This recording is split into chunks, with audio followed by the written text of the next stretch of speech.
Mineral merupakan sumber sebenar jadi yang penting untuk kita konsum dalam kehidupan harian. Hal ini kerana mineral memberikan banyak kesan-kesan yang baik dalam kehidupan kita dan badan kita memerlukan mineral untuk berfungsi setiap hari. Antara mineral yang penting dalam kehidupan kita ialah kalsium. Seperti mana yang kita tahu daripada kecil hingga besar, kalsium merupakan mineral yang paling penting untuk tulang dan gigi kita. Hal ini kerana kalsium dapat mengurangkan risiko tulang rapuh dan penyakit seperti osteoporosis. Antara sumber kalsium utama kita daripada kecil hingga besar adalah susu. Namun, pada generasi kini, kita telah berubah kepada kapsul kalsium yang mana lebih efektif, murah dan lebih berkesan. Mineral seterusnya yang penting adalah zinc. Tahukah anda bahawa zinc merupakan kunci utama kepada struktur protein dan regulasi gen? Antara kesannya apabila kita kekurangan zinc adalah kita akan mendapati masalah tubuh-besaran pada mereka yang sedang membesar. Seperti contohnya, pada tahun 1960 di Iran dan Mesir, kita dapat lihat masalah kekurangan zinc ini di mana kanak-kanak dan remaja lelaki menghadapi masalah tumbuh-besaran di mana tumbuh-besaran mereka terbantut. Seterusnya, kita masuk kepada zat besi. Seperti mana yang kita selalu dengar, zat besi merupakan salah satu mineral yang penting dalam kehidupan kita juga. Hal ini kerana hemoglobin iaitu pigmen merah dalam darah yang membawa oksigen dari paru-paru ke tisu. Komponen utamanya adalah zat besi. Antara kesan kekurangan zat besi adalah wajah yang pucat, kesukaran bernafas dan keletihan. Hal ini kerana sel-sel darah, hemoglobin, tidak dapat berfungsi dengan baik kerana kekurangan zat besi.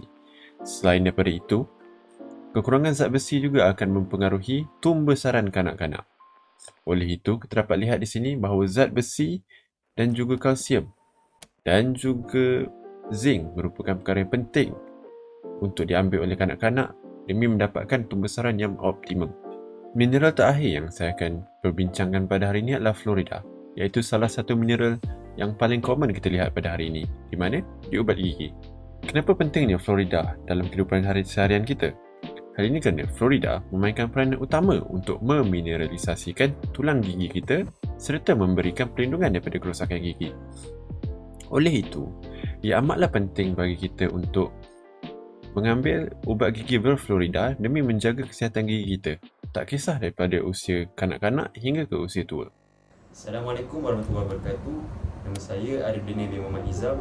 Hari ini saya ingin bahas tentang kesan kekurangan nutrien di dalam badan dan kesan jika kita cukup mengambil nutrien. Nutrien adalah bahan kimia yang sangat penting untuk organisma di dalam badan kita.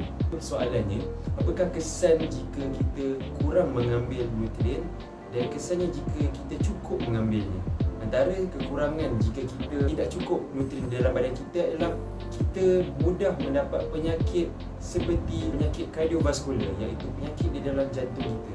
Makanan yang berproses secara tidak langsung akan menyebabkan paru-paru kita tersumbat. Seterusnya ialah penyakit kencing manis. Kencing manis juga akan mengakibatkan glukosa di dalam badan kita meningkat.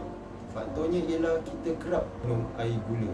Akhir sekali ialah faktor berat badan yang berlebihan. Berat badan yang berlebihan berpunca daripada pemakanan kita, iaitu banyak makan makanan yang berproses. Antara kelebihan jika kita mempunyai nutrien yang cukup dalam badan kita ialah kita mudah membendung penyakit seperti kanser, sakit buah pinggang dan juga berat badan yang berlebihan.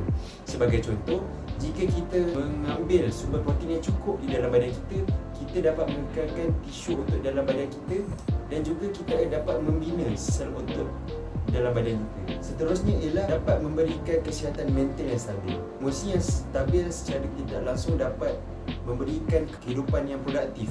Seterusnya ialah rupa paras yang cantik. Rupa paras yang cantik merupakan idaman bagi perempuan. Manusia tidak perlu lagi membeli barang-barang kosmetik di kedai untuk memastikan mereka cantik setiap hari. Boleh mengamalkan diet yang sihat supaya mereka cantik setiap hari. Kesimpulannya, semua orang perlu menitik beratkan tentang kesan pengambilan nutrien yang mencukupi dan kekurangan nutrien agar semua manusia sihat, sejahtera dan aman harmoni. Seterusnya, hukum halal haram pengambilan suplemen. Produk suplemen juga boleh mempunyai masalah halal dan haram walaupun kebanyakan bahan utama dalam produk ini berasal dari tumbuh-tumbuhan. Terdapat juga bahan lain yang digunakan dalam proses yang mungkin tidak halal. Apa itu konsep halal dan thayyiban? Halal dan thayyiban ini harus memenuhi kedua kriteria penting. Yang pertama, ianya harus halal, bermakna ia datang dari sumber yang dibenarkan dalam Islam. Dan yang kedua, ianya harus berkualiti dan kita percaya benda itu bersih, selamat dan baik untuk dimakan. Konsep halal dan thayyiban ini ada 5 elemen penting yang perlu ada. Yang pertama, produk ini menggunakan bahan yang dibenarkan oleh syariah. Yang kedua, produk diproses dalam persekitaran yang bersih dari awal sehingga sampai ke pengguna. Dan yang ketiga, produk ini tidak mendatangkan kemudaratan kepada manusia. Dan yang keempat, produk yang dihasilkan adalah berkualiti tinggi dan konsisten. Dan yang terakhir, produk ini terbukti memberi manfaat untuk kesihatan. Dalam Al-Quran ada menyeru individu Muslim untuk memastikan makanan yang mereka ambil adalah halal lagi baik. Dalam surah Al-Ma'idah ayat 88 yang bermaksud, dan makanlah dari rezeki yang telah diberikan Allah kepada kamu, iaitu yang halal lagi baik, dan bertakwalah kepada Allah yang kepadanya sahaja kamu beriman. Sadaqallahul azim. Kehalalan dalam peringkat pemprosesan. Sebelum produk itu dijual kepada orang ramai, ia perlulah diasahkan halal dan dikawal bagi memastikan ia mengikut peraturan halal. Secara ringkasnya, ia merujuk kepada 3 peringkat penghasilan produk, iaitu fasa sebelum, semasa dan selepas penghasilan sesuatu produk. Dengan menjalankan proses pembuatan suplemen secara teliti dan mematuhi prinsip halal sepanjang perjalanan pengeluaran suplemen, kita dapat memastikan bahawa produk yang dihasilkan adalah selaras dengan nilai kepercayaan masyarakat dan mengamalkan gaya hidup yang halal. Assalamualaikum, nama saya Syamil dan saya akan teruskan dengan perbezaan antara suplemen dan perubatan tradisional. Berdasarkan kajian, kita boleh membezakan kedua-dua jenis perubatan ini dari segi definisi, komposisi bahan dan keselamatan untuk pengguna. Dari segi definisi, suplemen ialah produk makronutrien yang mengandungi vitamin, mineral, asid amino dan gabungan bahan lain. Suplemen dimakan dalam bentuk dos farmaseutical pada kadar yang bersesuaian untuk mengekalkan atau meningkatkan tahap kesihatan.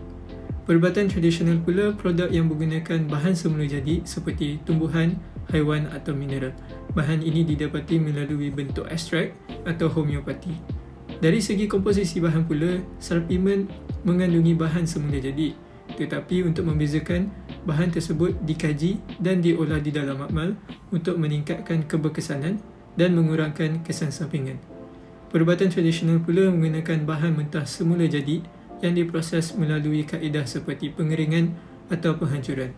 Tambahan lagi, perubatan tradisional tidak melalui proses penserilan atau dicampurkan dengan bahan kimia. Penghasilan perubatan tradisional juga tidak konsisten kerana menggunakan ramuan turun-temurun yang menggunakan terma seperti segenggam, secubit dan lain-lain. Dari segi keselamatan pengguna, suplemen berpotensi menghasilkan interaksi ubat-ubat apabila ubat dimakan secara banyak dan serentak. Tetapi penggunaan teknologi membolehkan ahli farmasi untuk menyemak dan mengelakkan interaksi ini daripada berlaku.